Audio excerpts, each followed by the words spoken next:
You've selected the right show to listen to in order to become the best salesperson you can be. We literally listen to actual in-home sales presentations of salesmen at all different levels to show you precisely how to close more deals and what to avoid. I'm your host, Alex Mark. I built a sales-based home improvement company from $0 to $20 million in 2 years and then sold it to private equity.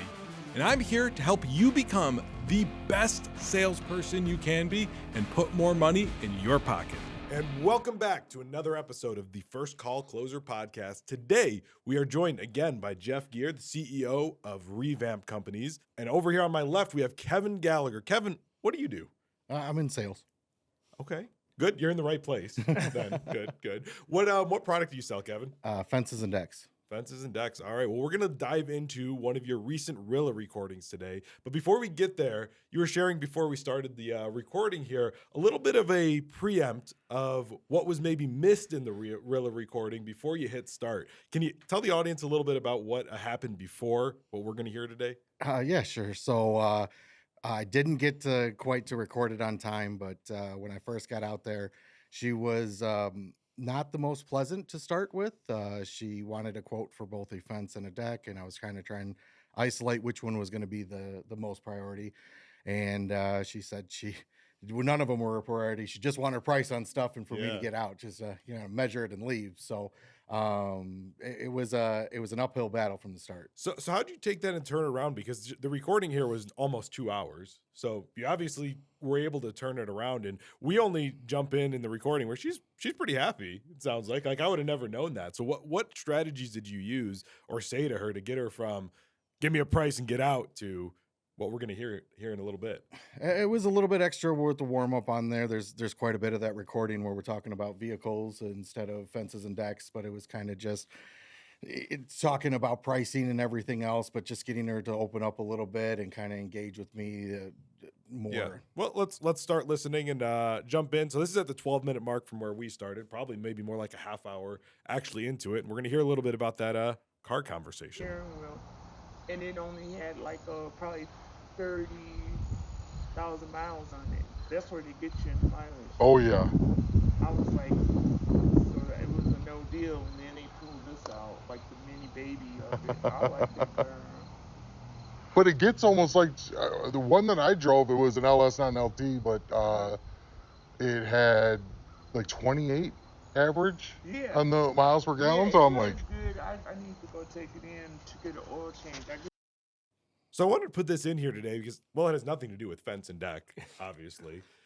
We're selling Chevys, or what are we doing? But something we haven't really talked about on any of these episodes before, the importance of building the rapport and having that personal relationship with them. So Jeff, what are your thoughts when you hear a rep talking about Chevy Blazers and $59,000 for this and going off on maybe a little bit of a tangent on something unrelated to the product? Yeah, so it's twofold, right? I mean, there's a situation here where you have to identify where you're at. Obviously Kevin walked into a hostile situation. I think you said it was because it was originally signed to another rep and then maybe got moved back or times got changed.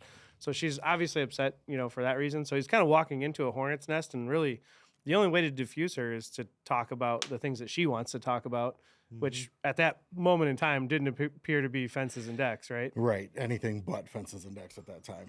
Yeah. So I think that it's okay. I mean, self-admittedly, like I'm not the greatest warm-up person. I know that. Yeah. Like I kind of just want to get down to brass tacks almost too fast, right? And me and Kevin have rode leads together before, and he's like, do you even know what their name are? And I'm like, I don't care. That's not why I'm here. They need a fence. They need a deck. Yeah. Right. So it's like, I understand, like for me, like I probably go a little bit too fast, and and Kevin, sometimes I get irritated when I would ride a lead with him because he likes to bullshit too much, and I think there's a happy medium that can come into play here. Because it can build a lot of trust if you relate with them on a specific level, which it sounds like is what you were trying to do there. Right. Especially to take that hostile environment of, hey, get out of here, and try to maybe divert her focus to something else. Right. So okay, very cool. Let's jump ahead a few minutes here. When you get into your actual presentation, so trying to transition her from vehicles to what we're actually here to talk about. is there a spot you want to sit down, take a look at something?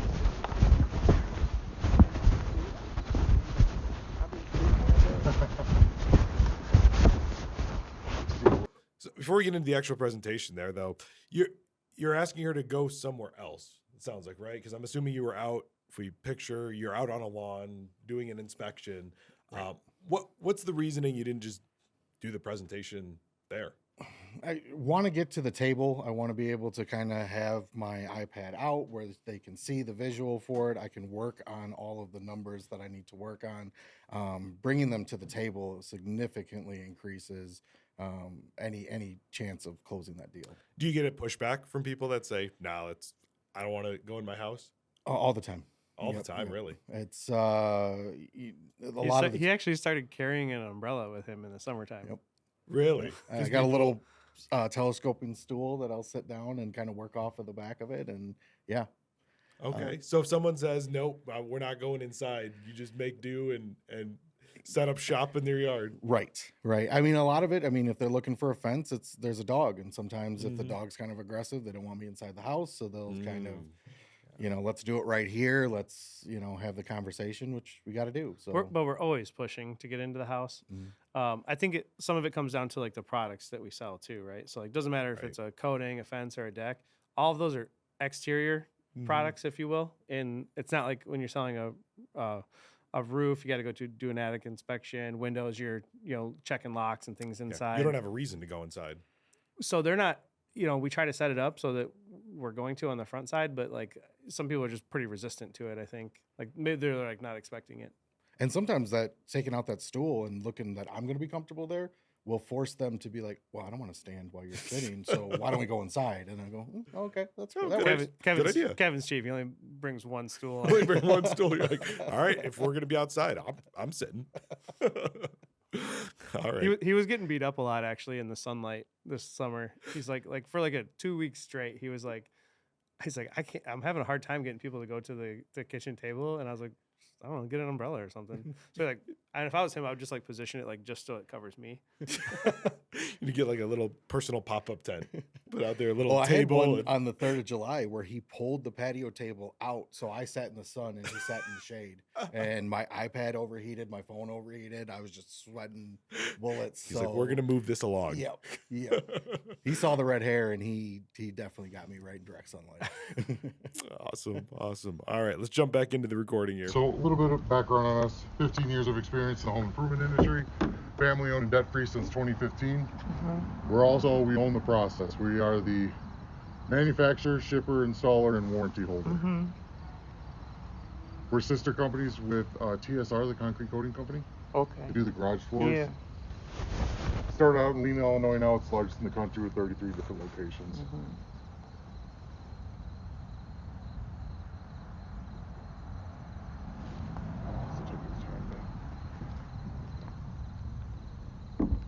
We do not sub out our work. They're all employees. There's a couple of the partners for the fence and the deck, and then the concrete coatings and their locations.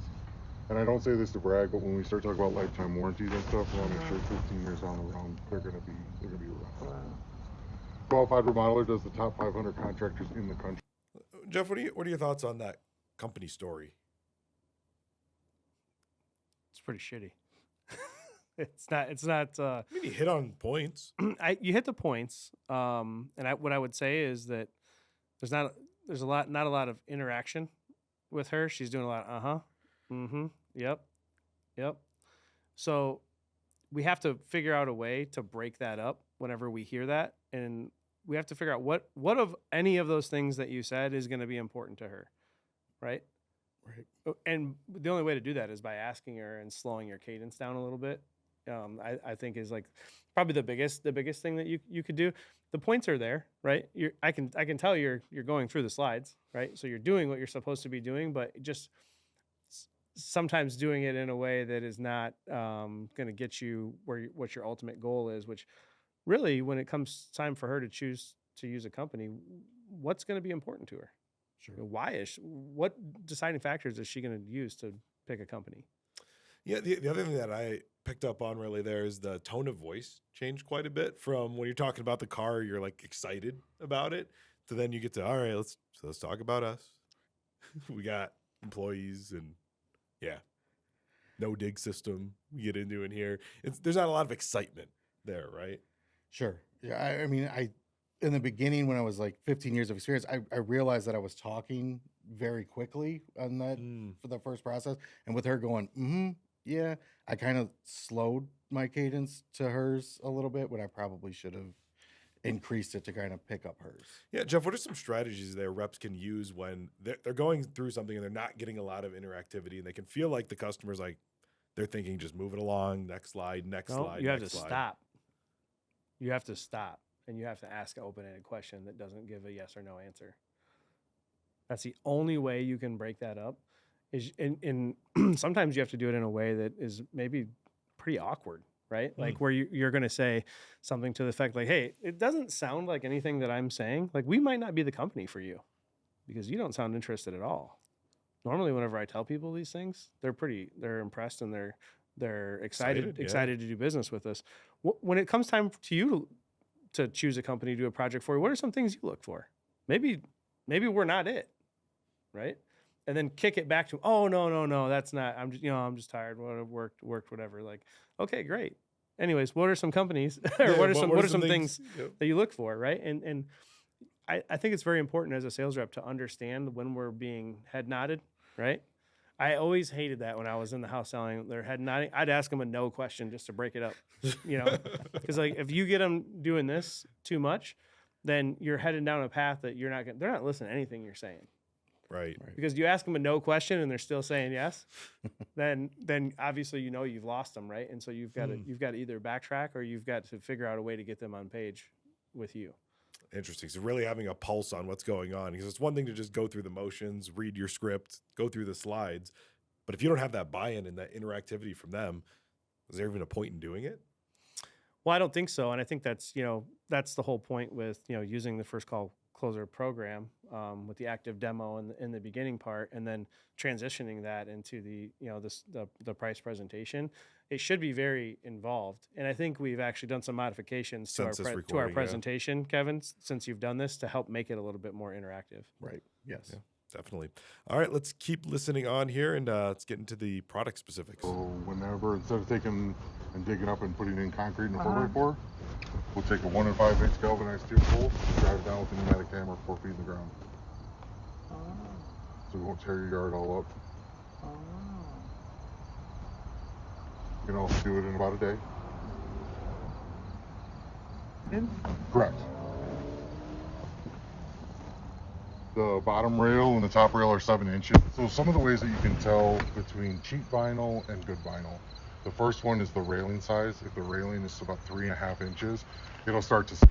So ours is 7. It's not going to do that. Panels are tongue and groove. So with the no dig system and the tongue and groove, it can withstand up to 85 mile per hour winds, 120 mile per hour gusts. So once they get the post set in and the bottom rail. Right. Yep. Big kids playing with Legos. 4x4 post on my display, but it'll actually be a 5x5. Oh. Yep. Wow. Bigger than that? Yep. So it sounds like, I noticed, and that's only a minute later in the conversation, your tone seems to change there when you're giving more of a educational product demonstration, right? You're more excited about it, and she seems to be getting a little more involved.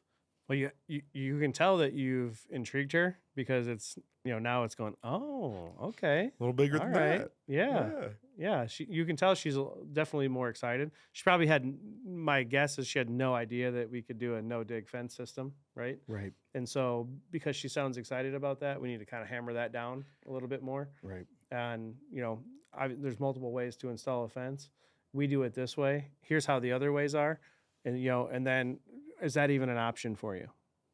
No, because they're going to destroy. You wouldn't want me to come in and destroy your yard, would you?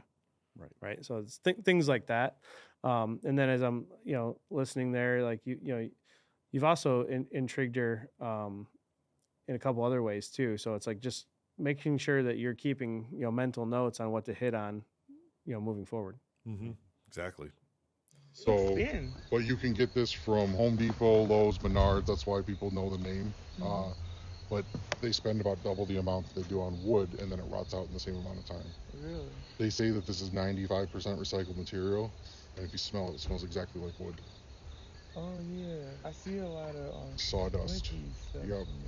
sawdust and compressed glue. They compress it together and do that, and so people spend What a is ton of this money. then? This is vinyl wrap. Now composite this is going to be the same thing here, just not going to be as much recycled material. So this is a lifetime. This is never ever going to rot out. This has a 50-year. It will eventually. It'll eventually. So you spend a lot of time really going deep into the product knowledge. Would you say for you, Kevin, that's a big feature that allows you to close more deals, is knowing more about the product than potentially others? Oh, absolutely. I mean, you get your training on there and you learn your basics and everything else with that, but you always got to kind of take it further, see all the features and benefits, things that you like that are in it that you would put on your house, and then kind of present it to them and hit on those points. Yeah, it definitely seems like expert here. Would you agree, Jeff?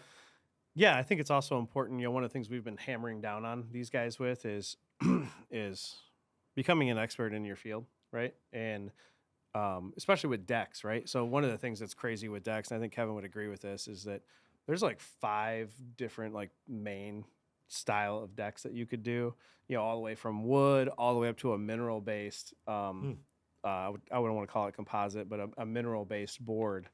That is a combination of PVC and stone, right? And the pricing varies wildly across all of these different types of decks. And most people know 2 things. They know Trex and they know wood, right? stain. And so it's really on Kevin and Kevin's peers to be able to educate these customers on the difference in the 5 different levels of decks that you could get and what they get at each price point and how they want to proceed and what's important to them, right?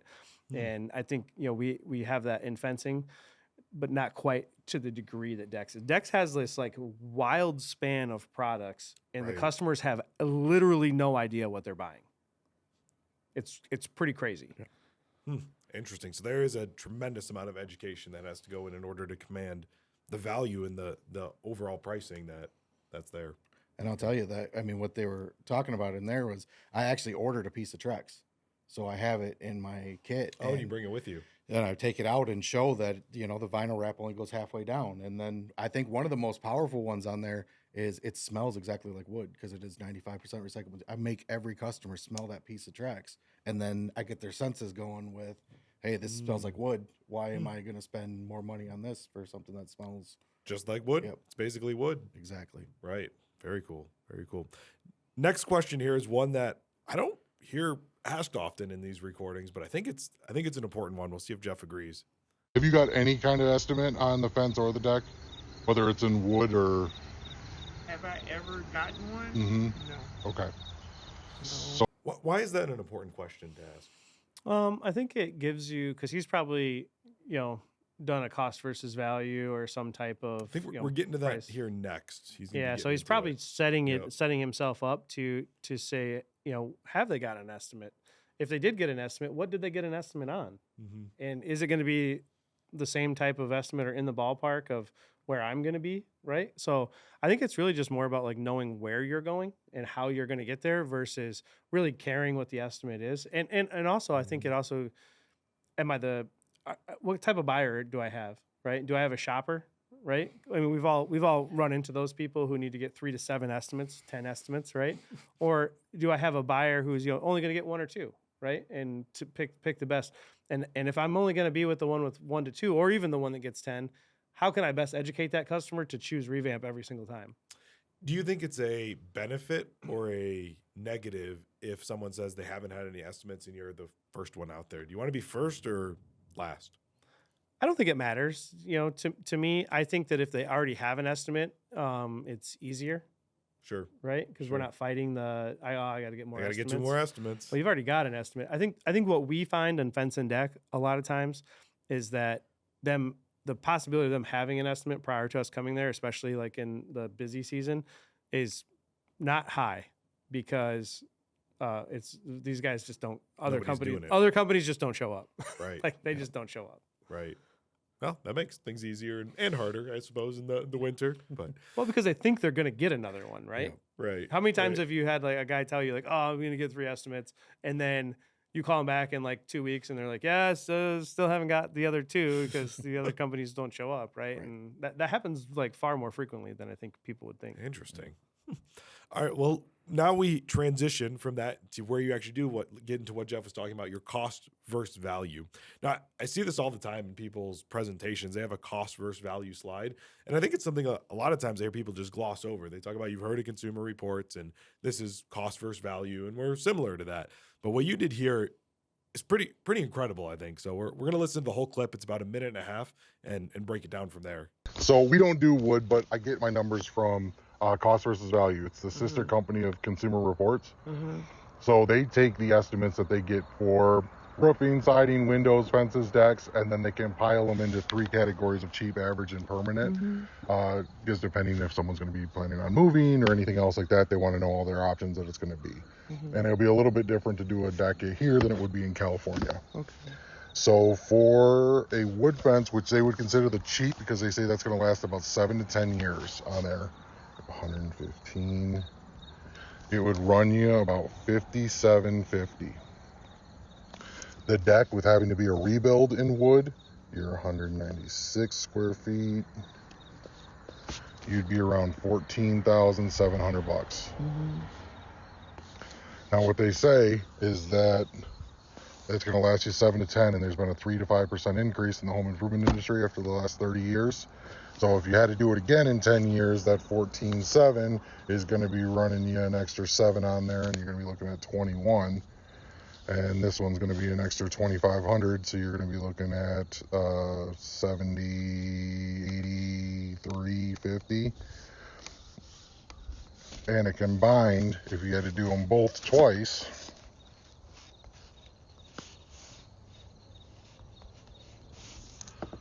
$14,100 for the fence, and we got $34,700 for the deck. In wood.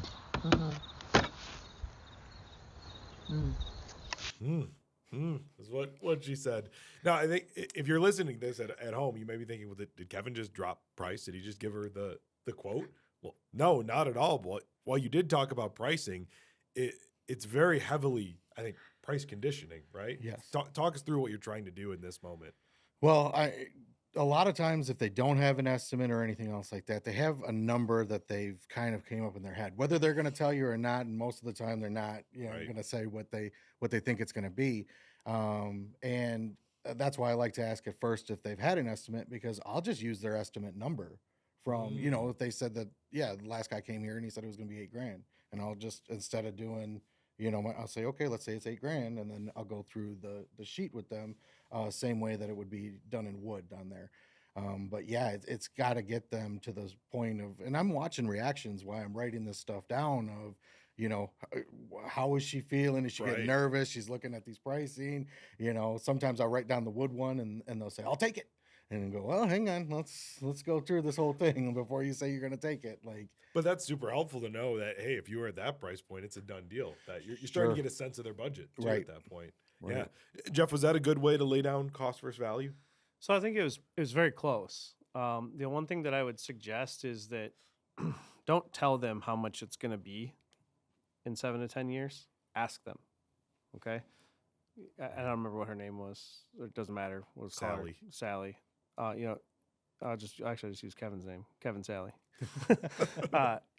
Kevin, obviously it's $8,000, roughly $8,000 to $9,000, to do it today in the cheap wood. Now in 7 to 10 years, when you have to replace it, how much do you think it's going to be more? How much more do you think it's going to be? It's not going to be $8,000 to $9,000, right? Right. Prices go up. Right. So how much do you think, if it's $8,000 today, how much would it be in 10 years? 13. And guys, what I'll do is I'll just sit there and I'll just look straight at them. And Wait I won't say anything. Just like Kevin was like, I want them to give me the response, because I want to break up the cadence in the talking, right? But I also want to elicit a response from them, and I want it to be their response, because you just telling them how much it's going to be in 7 to 10 years, that's not real.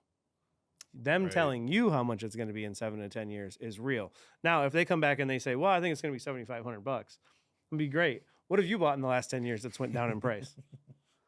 Especially after COVID. I mean, look at what's happened to home improvements over the last couple of years, right? They've the cost of goods has drastically gone up, right? So I think it's very important for you to pull it from her, not you feed it to them. Sure. Yeah, that's That's a key difference. Definitely makes a lot of sense. Get them involved as much as possible. All right, so you went through that. You built out the project now, and we get to our price presentation where we lay down price and go to close the deal. Let's listen to how you did, Kevin. Okay, so for the fence, it's 10,320. Okay. Some customers like to do that in 2 payments, and 40% down would be 4128, and the rest on completion. It'd also be 309 monthly. Okay. For the deck with the rebuild, you're looking at 22,175. That's 40% of the 8870, rest on completion, or 663 months. So Jeff, if there's 2 different projects here, is that how you would you recommend presenting it like that, where they're split up, or would you do it any different? Personally, I like to combine them, just because we're most likely not going to have 2 payments at the end. We're just going to have one. I think it's important. I think what we could do here is we could present them as one price, and then if she asks what the breakdown is, then go ahead. We sold both? Fence. We sold just a fence? Just a fence. Yeah. So I think it's important that we always start with whatever the full boat is, the full thing. And then she's like, no, I don't want to get the deck done. It's too much. I think it's okay to back that out of there, that number, but, pretty weak sauce on the presentation. I'm not going to lie to you. Even if you were just doing one of them, that's not how I've taught you to do it. And that's not how you should do it. So why did we do it that way? In the price presentation on there, I mean, that's kind of what what kind of sales rep presents it like that with a 2 payment option? Sales reps who don't work here anymore. Uh-oh. Am I wrong? No, I mean, So the point is that what I feel there, okay, is that it would be very easy for you to lose control of the scenario with the way that you presented it. So, Kevin, I've worked up something I think you're really going to like. I can get this fence done just like we've talked about for 10,320, I think was the number that you used. Now, a lot of my customers, whenever they do this, they like to put 40% down. Would you be able to do that? And she's either going to tell you yes or no, right? If she tells you no, what kind of buyer is she? finance. She's not cash, right? No. Okay. Now we know, right? Okay. And then we roll her up, and it's gonna give her a payment that's 7 or 8%. It's gonna be $750 a month, and then you can isolate her down. So I think what you did there is you kind of went more to the lower side of where you needed to be as far as like the payment wise, and the response, you're not taking her with you. You kind of left yourself. I mean, honestly, I'm impressed that you closed this one because you left yourself open right at the end for almost I thought you were going to say, "What do you think?" And I was going to flip that laptop over.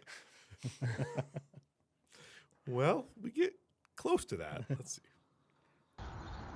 Right now, them is just numbers. And they're good for a year. Okay. If you want to do it sooner than a year, there are some pretty substantial discounts in doing that. So Yeah. What's this? I'm gonna just right now. It's gonna be a prayer. sure. A prayer, and at least I got numbers to work with, and I know there's a way I probably could get the money, like, yeah. Well, do you want to look at what some of the discounts could be? Ouch. Right? Is that how we do it? No. Yeah. Do we start praying? You're like, I'm gonna go pray with you. I mean, you're gonna start praying with her. I mean, Kevin. So when you when you look back at like how to ask that, how to ask that in a better manner, it's really more about leading the customer to where you want them to go to be able to show them the incentives that they can get now. Obviously, it's this 10,320. That's going to be good for a year. By the way that we should have done it is we should have said, when the next 30 days do you think you'd let me know? And then that would have pushed her into a time frame, right? Sure. And I think that and you can tell me what your thoughts are, but I mean that's the way that you were trained, not whatever that was. Is there a reason you did it that way? Whenever we get a customer that's not really telling me priority from fence to deck, and we had a lot of extra warm up where there was a lot of kind of talking about vehicles and what they can do monthly and what they can do everything else. that's kind of where I presented it 2 different prices instead of one big one. Bro, did you get friend zoned? You got friend zoned, didn't you? So yeah, So about that. instead of hitting her with the one big price where I should have done and where I was trained to do, I split them into 2, deck, 2 fence, and then kind of tried to isolate from there where she was going to be more excited on which product, and then tried to go from there. But yeah, I mean, dropping the ball completely on saying when in the next year, 6 months, time 30 commitment. days, when are you going to do this project? And just saying, oh, you want to see it, which is not what you say. Yeah. I've always personally really loved presenting the higher price. Like, that's why I like to combine them. Yeah. I love Just hitting them high. hitting them with a $40,000, $50,000, $60,000 price tag based on what they chose, right? Sure. Like, even when we were doing metal roofing, and it would, I'd give you guys that $63,259 price tag to present, right? For, these were big roofs too. It's not like they were small, but it's like, I always liked presenting that because I'm like, you can go down, you can switch to a different product, you can do something, right? I never liked like just having like, oh, like here's this smaller ticket item and I can't, there's really not a lot of movement that you can do on it. Well, next one I've got titled in here is creating urgency. So let's listen how Kevin, created some urgency and tried to get that praying done a little quicker. Most of the time on here, I got to send it over for 1 year pricing because it's first come, first served.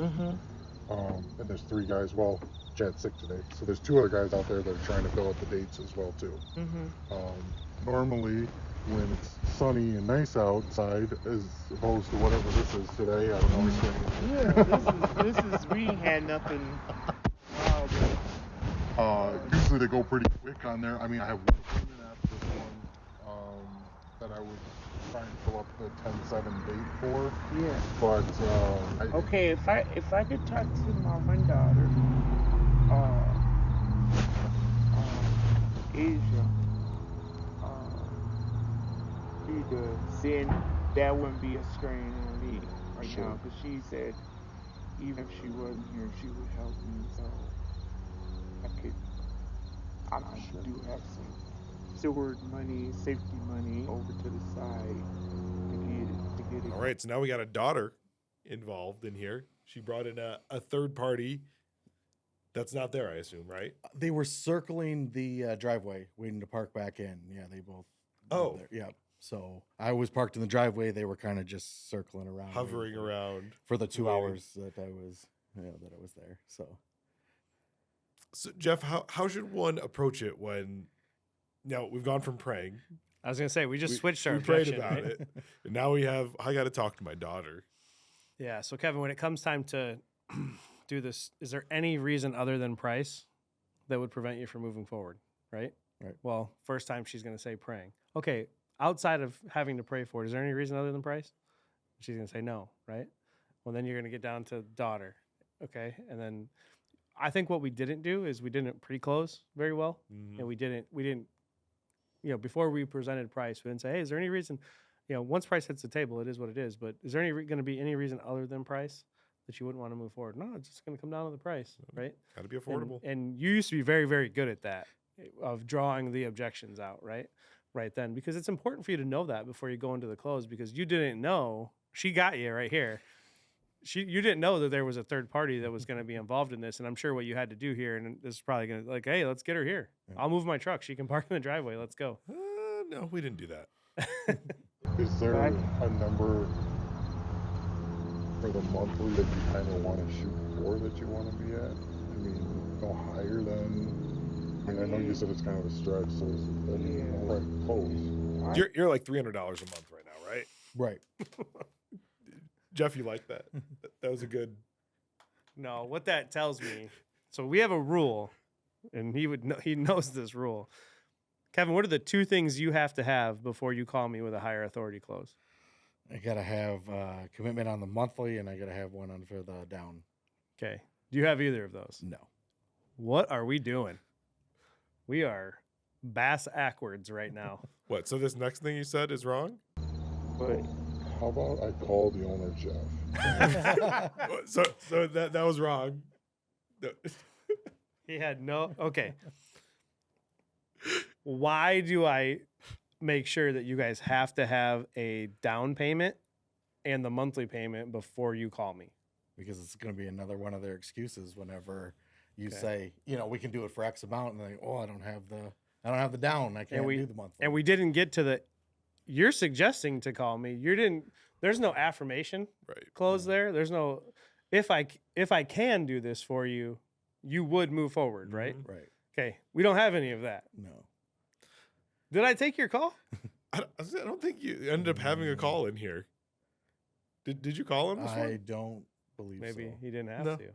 So how does he? The train is off the rails. Right. How do we get this thing back on the I rails? need to here? call Jeff and get him back. Get me back on the rails. We don't have anything we need to close the deal right now. We've got a third party. We don't know how much they are putting down, and we don't know how much they can afford a month. We have nothing.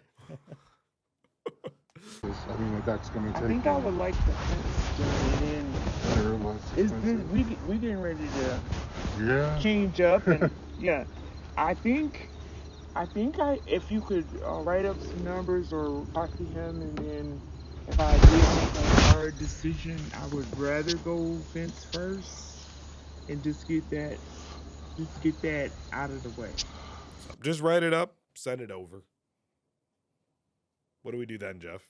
And well, I think in there before though, she said that she could possibly, if she was able to talk to her daughter, do the 300 a month. 300 a month, right? Yeah. Right. Yeah. Yep. Yeah, I'll absolutely do that. And then I'm going to re-isolate them down on how much they can afford down and how much they can afford a month. We've got, no matter what, before I leave that house, I will know those two things. Because there's nothing you can do until you do that. Which I will say from here, you take it to isolating down to just the fence project. And then we get into a question here. So then this is 6 right here. This same, right? On a scale from 1 to 10, 1 being the worst, 10 being the best, where would you put your credit? My credit? Mm-hmm. Well, I just co-signed from my daughter.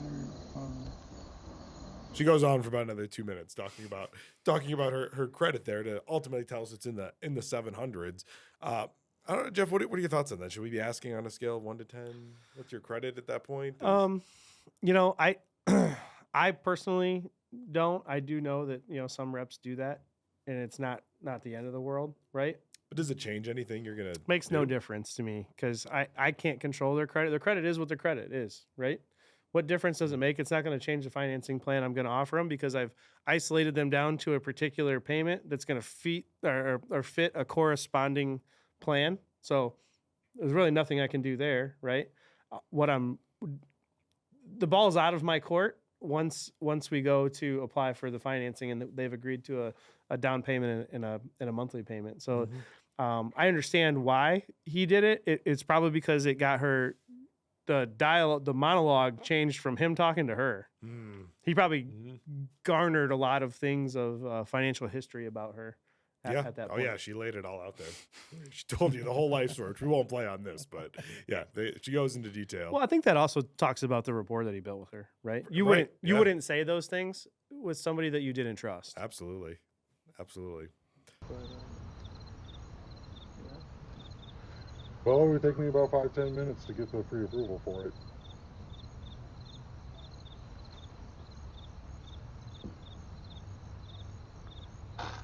so that's for the fence. Correct. Yeah. And then if you do decide that you want to do the deck later, then maybe sooner, depending if the lake gets back to us sooner for the permit. Yeah, I think I can. Yeah, I can do that. I think I can do that. Okay. I think I can do that. The fact that we turned this around right here to the fact where we're going to run credit and get a payment. This is a lot like watching the Bears almost beat the Washington Commanders. And on the very last play, they throw up a Hail Mary. That's essentially what just happened right now, right? Is that we were not in a position to close until right then. Now, what he did do extremely well, and a lot of new sales reps especially struggle with it, is he laid it out there and he shut up. There was a lot of crickets, literally. There's crickets. literally crickets in the background. It was like 10 cricket chirps, and Kevin just was quiet. And I was like, all right. When I was listening to it, I was like, okay, don't talk. Just let her. I think I can do that. I think I can do it. Yeah. And then You're approved for $103.66 a month. Huh? $103.66 a month. Must be. Are you serious? Are you freaking serious? I can do that, God! How much down? 500. I can do that. She was dancing she lives on a main street. She was dancing as I was pulling away on the curb next to the sign. You just gave her the best news ever. She thought she was going to have to pay $300 a month, and you got it done for her for $103 a month. Okay. Now, had we isolated her appropriately, we could have avoided a lot of that. Probably could have sold the deck too. Yeah, maybe. Depends. I mean, if she balked was you. expecting $300 a month. She kicked back on you so hard because you hit her at 300 something a month, right? But you didn't know if she could afford it, Right. right? Right. We never asked. And where her affordability most likely was in that 200 to 175 a month or less, right? Right. And so when you came in at 103, she's like, hallelujah, right? Like she's ecstatic. And that was actually a really cool response. Yeah. And I'm glad we were able to help this woman get a fence and also get her a payment she could afford. But it's something that I think that you need to be mindful of going into your next appointments is like, listen, it's very important for me to, isolate them down on that payment, on how they're going to pay, because you're going to avoid a lot of that nonsense. Yeah, I think it was also really cool that you didn't promise her a lower payment ahead of time. You were the guy with the great news. Like, how's she gonna say no at that point, right? She was expecting $300 a month, and we came in with you're approved for $103 a month. Congratulations! Like, yeah, that's power of financing. Shouldn't have her take that other $200 and take you out to dinner.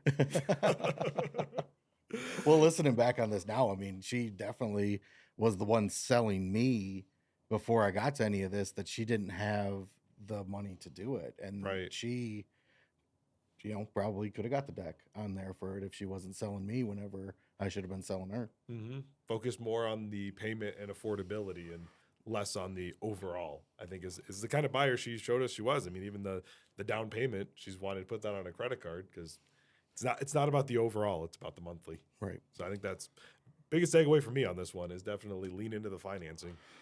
Yeah. Well, also, I would say using the first call closer price presentation tool will help you tremendously in doing that because you're going to know right away on the very first, hey, with the 40% down or 50%, whatever your company does, can they do it? And if they say no, it's an automatic finance buyer. 100%. So I think that really helps steer you down the right path. Now, if they say they can do the 40%, great. And you'd be able to come up with the 60% at the day of completion from a checking or savings account. Yep. Okay, great. That's a cash buyer. That's different. Okay. We don't get to negotiate with my money when it's finance, right? I'm providing the financing. We don't get to negotiate. Okay. The cash is a totally different. That's a customer who's purchasing. Now you gave her a great deal, and you also got fantastic financing with it. So I don't want to take that away from this, but there's also a point here to be made where it's like understand who we're sitting with, right?